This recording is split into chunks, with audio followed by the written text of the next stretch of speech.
Comment vivre de son blog? Le guide des 9 façons. Bonjour, je m'appelle Stéphane et si vous cherchez à créer votre business en ligne, bienvenue sur cette chaîne qui travaille à domicile. Abonnez-vous et cliquez sur cette petite clochette de notification qui vous permettra de ne rien louper. 4 millions d'articles de blog par jour. Ah, ça fait une petite concurrence, ça, quand même. D'ailleurs, c'est très marrant parce que quand vous avez un blog qui fonctionne, il y a souvent 2 questions qui vont vous revenir. La première, c'est comment tu fais pour vivre de ton blog?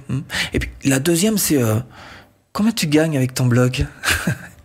Alors, c'est vrai qu'effectivement, on peut vivre de son blog. Alors, je comprends que quand on débute, c'est un petit peu compliqué de traquer vraiment d'où vient l'argent. Parce qu'entre son blog, sa chaîne YouTube, l'email marketing qui représente une grosse part aussi, et puis tout ce qui est réseaux sociaux, ça peut vous paraître un peu compliqué. Cela dit, oui, on est sûr que ça fonctionne. Puis c'est important d'avoir son blog parce que c'est avant tout son QG. C'est là que va se trouver le cœur de votre marketing.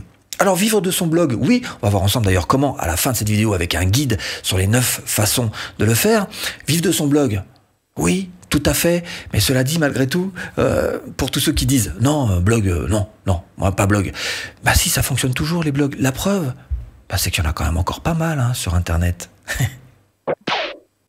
Première étape, comment trouver une niche rentable pour votre blog. Alors avant de partir dans tout un tas de délires, de faire des bulles, des schémas, des croisées, des chemins, de la passion, des conneries, avant de prendre trop la tête, dites-vous bien que une niche, ça s'adapte avec le temps, ça s'affine même avec le temps. Parce que c'est la base même du parcours d'entrepreneur. Il est obligé de mettre un coup de volant à droite, un coup de volant à gauche pour essayer de finalement, systématiquement s'adapter. Donc il va falloir que vous soyez flexible. Il est possible qu'au départ, vous vous disiez, je veux faire des chaussures hommes, par exemple, et qu'avec le temps, vous vous rendiez compte que chaussures hommes, ça vous convient finalement moins, ça marche moins que chaussures hommes, de sport et même carrément semelles orthopédiques de ces chaussures-là. Voilà, donc c'est à vous de voir et de bien comprendre que vous allez être obligé de vous adapter. Donc vous prenez pas trop la tête sur votre point de départ de niche rentable. Cela dit, j'ai fait une vidéo entière là-dessus, donc je vais pas y revenir, mais je vais quand même vous résumer ça en 5 petits points faciles pour la trouver, cette niche rentable.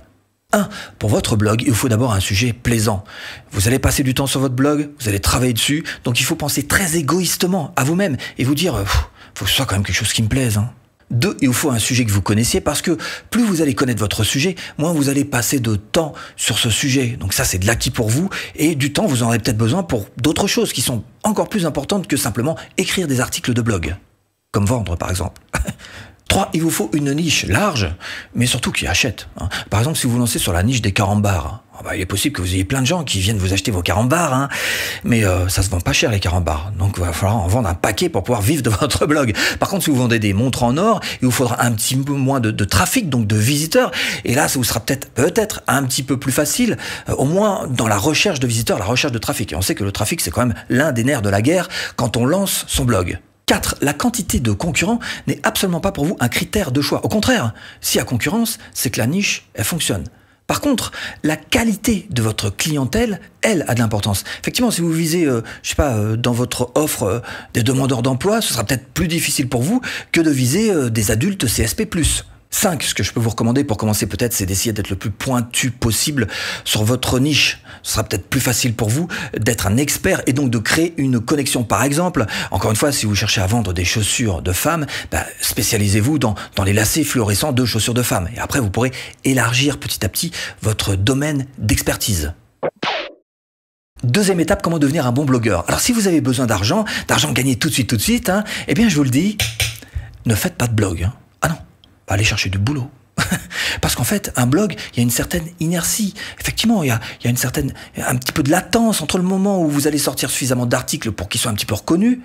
Et puis, alors bien sûr, pour chaque article, il faut d'abord faire un peu de recherche, écrire l'article, et puis le promouvoir.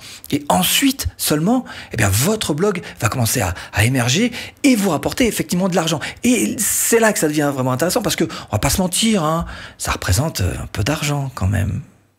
1. Pour devenir un bon blogueur, il faut avoir un bon mindset. Et ça tient principalement en 2 choses. La première, ne cherchez pas à faire de l'argent. Cherchez d'abord votre plaisir.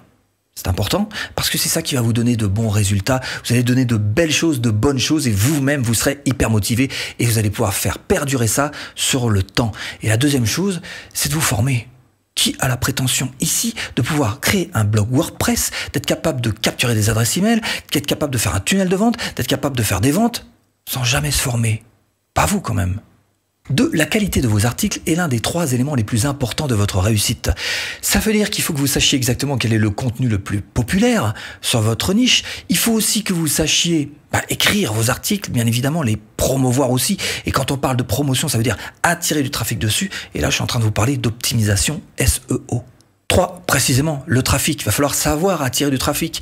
Et pour ça, vous avez tout ce qui est gratuit. Alors, qu'est-ce qu'on peut utiliser dans le gratuit? Il y a évidemment les médias sociaux, il y a les moteurs de recherche, et puis il y a le payant. Alors, la pub, par exemple, la pub Facebook, voilà. Alors, la pub, attention, c'est pas magique. Combien est-ce que j'ai eu de clients qui sont venus me voir et qui pleuraient des larmes de portefeuille? Je vous invite vraiment à vous intéresser d'abord au marketing gratuit avant de passer au marketing payant, parce qu'il n'y en a aucun parmi vous qui a la prétention de se dire, moi, je vais courir le 110 mètres haie, alors que j'en suis à sauter la première haie à pieds joints. 4. Sachez attirer les prospects, sachez faire grossir votre liste email. Alors techniquement, c'est pas très compliqué, tout le monde peut le faire, c'est bon. Il s'agit juste de faire, je sais pas, une petite pop-up sur votre blog, faire monter, que la personne laisse son adresse email. Là où c'est un petit peu plus compliqué, c'est qu'il faut que vous trouviez une offre qui l'attire et qui fasse qu'elle a envie de laisser son adresse email. Alors, je vous rappelle que un visiteur qui passe sur votre blog et qui ne vous laisse pas son adresse email, vous le reverrez plus. Oh non, avec tous les blogs qui existent, tous les machins, il sera noyé dans le trafic. Donc, c'est votre compétence que de savoir réussir à collecter des adresses email avec une bonne offre. Pas très compliqué, mais il faut absolument que vous y mettiez parce que, encore aujourd'hui, l'argent est dans la liste. 5e étape, la vente. Et là encore, ça s'improvise pas la vente. Techniquement, c'est pas non plus super compliqué. Mais en tout cas, il y a une chose qu'il faut bien comprendre, c'est que une vente, c'est une transformation. Pour votre client cherche une transformation pour quelque chose. Par exemple, si vous vendez une formation YouTube, la personne va avoir, grâce à votre formation, plus de vues et plus d'abonnés. Donc c'est une transformation pour sa chaîne, une transformation pour lui-même. Alors un produit physique, c'est exactement pareil. Si vous vendez, je sais pas, des peignes, la personne s'attend à avoir les cheveux bien rangés sur sa tête. Donc voilà, la personne cherche une transformation. Et la vente, ça s'improvise pas, ça s'apprend. 3e étape, alors comment avoir un blog qui rapporte? L'une des clés, c'est de réussir à se fabriquer une communauté sur son blog. C'est vrai que c'est bien, c'est pas la seule stratégie, chacun ses stratégies, mais c'est vrai qu'avoir une communauté qui soit sur votre blog grâce à tous les commentaires, notamment que vous allez mettre en bas des articles et des gens qui vont participer, l'engagement de la part de ces personnes et vous-même d'ailleurs qui allez répondre à toutes ces questions. Bref, c'est comme ça que vous allez réussir à créer une véritable communauté sur votre blog. Et c'est vrai, un point important. Alors, quelles sont les 9 façons de gagner de l'argent avec un blog, de vivre de votre blog? Première façon, le freelancing.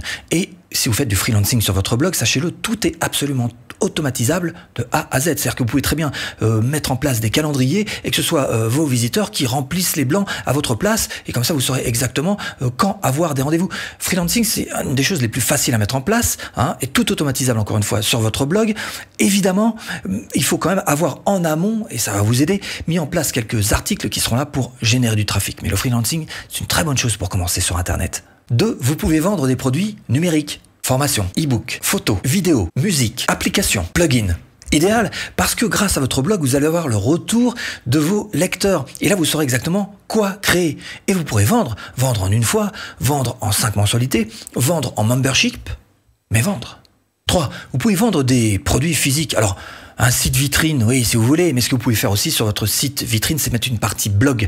Sur cette partie blog, vous allez écrire du bon contenu marketing qui va attirer donc des gens vers votre site et indirectement, ils vont s'intéresser effectivement à votre site et vous allez pouvoir les emmener dans un tunnel de vente avec des prospects auxquels vous allez apporter encore une fois du bon contenu et au bout du compte, il y aura une vente qui va être faite. Donc du produit physique, ça peut être aussi appuyé grâce à un bon contenu marketing, appuyé par un blog. 4. Faire du contenu sponsorisé. Alors qu'est-ce que c'est? En gros, c'est une marque qui vous joint et qui vous demande de faire un article pour vous. Alors, ne croyez pas que ça n'arrive pas. Là, ça m'est encore arrivé 2 fois ces 15 derniers jours. Une marque qui vous dit voilà, j'aimerais que vous fassiez ceci, cela. Bon alors, ça vous plaît pas. En tous les cas, sachez-le, de toute façon, ce genre de partenariat, si vous êtes honnête vis-à-vis de vos lecteurs, ce sera tout à fait accepté. Vous allez pouvoir le monnayer vis-à-vis de cette marque qui vous en fait la demande, évidemment. Et croyez-moi, ça en vaut le coup et le coup. 5e façon de vivre de son blog, c'est l'affiliation marketing. Alors l'affiliation, c'est simple, vous vendez le produit d'une marque et elle vous rétrocédera une commission sur ce produit. Alors il y a un petit peu 2 manières de faire. Soit vous trouvez des petits produits pas chers, genre Amazon, vous allez toucher très très peu. Auquel cas, il va falloir quand même beaucoup de trafic sur votre blog. Soit vous faites l'inverse, vous trouvez des produits qui vous rapportent beaucoup, vous en vendrez moins, ce sera plus facile pour le trafic, mais par contre, vous serez totalement tributaire de ce produit. C'est-à-dire que du jour au lendemain, si la marque décide d'arrêter ce produit, vos revenus... il s'arrête. Alors peut-être qu'il y a un juste milieu à trouver, c'est-à-dire que le temps que vous lanciez votre activité sur Internet, vous fassiez en sorte de pouvoir autofinancer vos outils. Et une fois que vous êtes arrivé à cette juste balance, autofinancer vos outils grâce à l'affiliation, peut-être que vous allez pouvoir regarder aux alentours, soit continuer sur de l'affiliation pure et dure, soit au contraire, vendre des biens, des physiques, des services, ce que vous voulez. Sixième façon, c'est la publicité. Alors, vous avez certainement vu les bandeaux publicitaires que vous pouvez mettre dans vos articles. Cela dit, je vous le dis tout de suite, là encore, il va falloir quand même pas mal de trafic avant que ça puisse vous rapporter. Et puis autre chose, c'est un petit peu intrusif quand même. Intrusif pour vos visiteurs. Alors, est-ce que vraiment ça vaut le coup pour vous de le faire? À vous de voir. Septième façon, le coaching et le consulting. Alors là, on n'est pas très loin du freelancing, sauf que pour le freelancing, vous allez proposer des services, alors que coaching, consulting, vous êtes plus sur de l'être humain. Vous allez vous adresser aux êtres humains. Un petit peu, enfin pas très loin quand même, la même organisation. Toujours est-il qu'il y a quand même un défaut majeur dans ce genre d'activité, c'est que vous allez être obligé de vendre votre temps. Donc, absolument pas d'effet levier. Ça reste quand même, malgré tout, l'une des manières les plus faciles de gagner de l'argent sur Internet, surtout si vous avez une véritable expertise. Vous allez voir que les portes vont s'ouvrir très facilement. Huitième façon, ce sont les conférences. Bon, là, on est dans le high level quand même. D'abord, il faut avoir la reconnaissance de ses pairs, c'est vrai. Et puis ensuite, alors je vous parle de conférences, pas on loue une salle, on met 50 amis dedans, et puis Non, je parle de vraies conférences. Les conférenciers qui, au bout d'un moment, ont une telle expertise, ont une telle reconnaissance générale que, finalement, ils en arrivent à, pour une heure, faire des prestations à plusieurs milliers d'euros. Neuvième façon, c'est d'avoir votre blog. Parce que si vous regardez bien les 8 façons précédentes, avoir votre blog, ça vous pose votre activité là, de manière bien ancrée sur Internet. C'est votre véritable QG. Et si vous voulez aller plus loin, à savoir transformer votre blog en un véritable tremplin à vente, ce que je vous propose, c'est tout simplement de cliquer là. Ma formation offerte. Bon, j'espère vous avoir un petit peu aiguillé dans cette botte de foin. Je vous dis à bientôt en vidéo.